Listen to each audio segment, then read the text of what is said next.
Trailing Swamp Tulips Jordero, Spring Festival. The party returns to the fairgrounds of the Spring Festival of Chantia. Agnes greets the party, but spots several commoners being escorted to the triage tent of the Spring Festival. Meryl joins Druid Waite as the two reports of the events of the previous day. Uncertain in what to say, Agnes expresses concern to the partygoers. "I am sorry the cockatrice acted strangely, but you must have stumbled across its lair. I am sorry we had 3 commoners injured by the attack. But in Chantia faith we have received swamp moss to provide protection against further events involving petrification. However, I understand you wish to return to the swamp to retrieve the swamp lily, which helps in other matters from closing wounds to open doors to the outer elements. But if I too understand, wish just the outriders and a few druids to capture the swamp lily." "That is correct, High Druid Agnes. My friends and I will rest the night, but we will head back to the mystery swamp in the morning." "I accept your offer, Justicar, and I will have Druid Waite explain to your party how to capture the elusive swamp lily." "Bordeaux, a moment, your time." A small halfling female joins Agnes and the others. "Bordeaux, please have a pair of rain slicker boots prepared for the morning, since the swamp lily is in deeper regions of mystery swamp. It only appears every 25 years, Justicar." "Thank you for that information. So if we don't get it by the end of the Spring Festival, we will not be able to get it for another 25 years, where I will be an old man." "That is correct. More information on it can be found with Druid Waite and our lily expert Major, though he is odd at times." "I will keep that in mind as well, High Druid Agnes." Agnes returns to her duties back at her stand and acknowledges Meryl and the others for their service with the Church of Chantia. "All right, Jaren and Bruiner, get the needed supplies we will need. Girls, you will join me in Druid Waite and speak with Major, who will show us how to use the druid tools needed to capture the elusive swamp lily. Oh Jaren, make sure Bruiner does not fill his stomach on dwarf ale and mead while you get our supplies. We don't need a drunk falling in the mystery swamp. Trust me, Meryl, his drinking will be watched by my eyes." "You lads never give me any fun while I'm at the festival," comments Bruiner, who holds an ale mug in his hands. Library of Major Meryl, and the others walk into a large arboretum of flowers and books and spot a small gnome jotting down notes in his journal. Waite greets the gnome, followed by Meryl and the others. "Good Major, a pleasure to see you again." Major adjusts his Ben Franklin glasses and looks up at Waite and the others. "I told Agnes I would pay my tithe next week." "Leave me, Gerald. We need your assistance, Druid Master Major, concerning the swamp lily," comments Meryl. "A flower hunt for the Justicar. I must be in paradise. The last time I saw the lily was what is it now, 25 years? "I'm afraid you are correct, Druid Master. It has been 25 years since she last returned," remarks Kayla. "Agnes must be desperate to hire a half-elf woman on her yearly flower hunt." "What is she paying you, half-elf?" "Just a boon, Druid Master. She was always cheap on our adventures."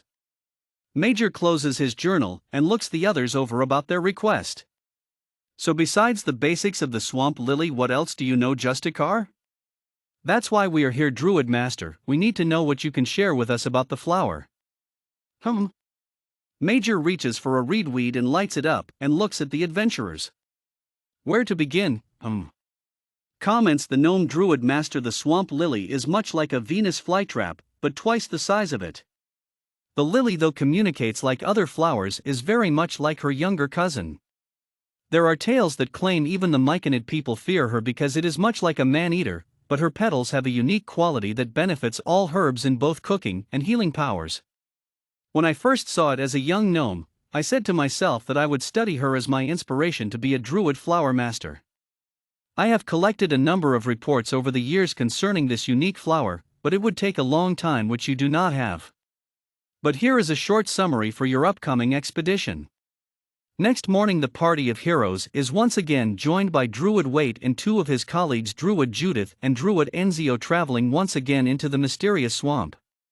The party goes deeper in the swamps, now wearing rubber fish boots. The party parks their wagons a short distance from the location of the mysterious swamp lily. Using a spyglass, Druid Waite centers on a large plum swamp green lily standing about 8 feet tall, and has several vampire-like vines as it grabs and engulfs a small swamp creature, Wait looks over to the others as he watches the swamp lily enjoys its meal. It would appear our target has an appetite for goat right now, whispers mockingly Druid Wait. Do you have a plan, Ranger or Cleric? Merrill looks over to Kayla, who is talking something out by Jaren. Asa and Bruiner join the other druids as they unload the cargo cases for the lily flowers of the swamp lily. I think Kayla has something of a plan. Kayla looks at the others and mentions her plan for the flower. I was just talking with Jaren, and what we learned from Major is that the swamp lily is in its habitat as of now. What we need to do is brighten it up with some dancing lights from Asa and sound disruption from your mace. What we could do is distract and keep it preoccupied, and then Bruiner and Druid Enzio can sneak up on the flower and trim off just enough flower petals for the necessary healing properties. If you like the plan, of course.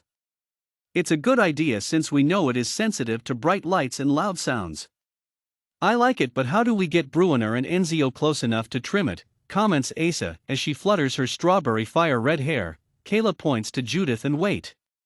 All three of us can cast passing with no trace, and be able to sneak up on the plant and trim the petals that way. Jaren will be our archer, and if things go sour, he can take nip shots at the plant. Druid Wait, do you have a remedy to pull the plant asleep for a little while? I don't normally use the remedy you are talking about, but I can give the paralysis tip on Jaren's arrows. Then it's settled, Asa, and I will distract the swamp lily, and the rest of you will use your druidic talents to contain the flower, agrees Merrill to Kayla and Wait. When do we hit it, boss? Tarts and Bruiner. After the fellow is finished with his swamp goat meal. 20 minutes later, the plant gets rid of its meal as it looks for another meal, spitting the bones of the goat back into the swampy moss waters. It then pans around for any other meals. Merrill signals Asa, and the couple release a series of dancing light and loud pounding that distracts the plant. Swirling its vampire-like vines, it starts to snatch at anything in the 60-foot radius. Bruiner and Enzio sneak up on the plant, not being noticed by the mystical spells passed down by the druids of the party. Moving quickly, the rogues begin to take off the petals as the plant swells loudly of being struck from behind. The rogues continue to get the necessary petals as Jaren takes aim at the plant, releasing a flurry of arrows. The plant, prone by both sides, starts to swing its vines, frantically defending itself from the attackers. The rogues back off quickly as the plant starts to swirl its vampire-like vines at the escaping rogues, only narrowly touching Enzio, who quickly cuts the vine with his handheld sickle weapon. Bruiner helps the druid by using his hand axe to help his teammate. Asa soon releases a cloud burst of bright lights and rainfall that covers the escape from the rogues on the swamp lily. Jaren fires another flurry of arrows that stops the plant from its panicked state. Moments later, the party rejoins one another as Merrill mends up some scratches from the vampire-like vines on Enzio and Bruiner. Wait steps closer and places the mystical petals in the specially designed crates. Wait smiles, but looks back at the sleeping swamp lily and shows a look of concern at it. Though we achieved some petals from the swamp lily, I hope we did not cause a lot of damage to the flower. I would not worry, Druid Wait, comments the quiet Judith, for Chauntea has allowed us to share in its blessed petals to help our people from pain and misery. I hope you are correct, Sister Judith. Justicar and your friends, once again we thank you for your services, and can we now leave this aberrant swamp? Merrill reaches over and touches the older druid on his shoulders. A fine decision, Druid Wait. Bruiner, you carry first rounds once we get back to the festival. Well, there goes my latest acquisition, gold from the Church of Chauntea. The heroes and druid circle of Chauntea laugh in accomplishment. The end.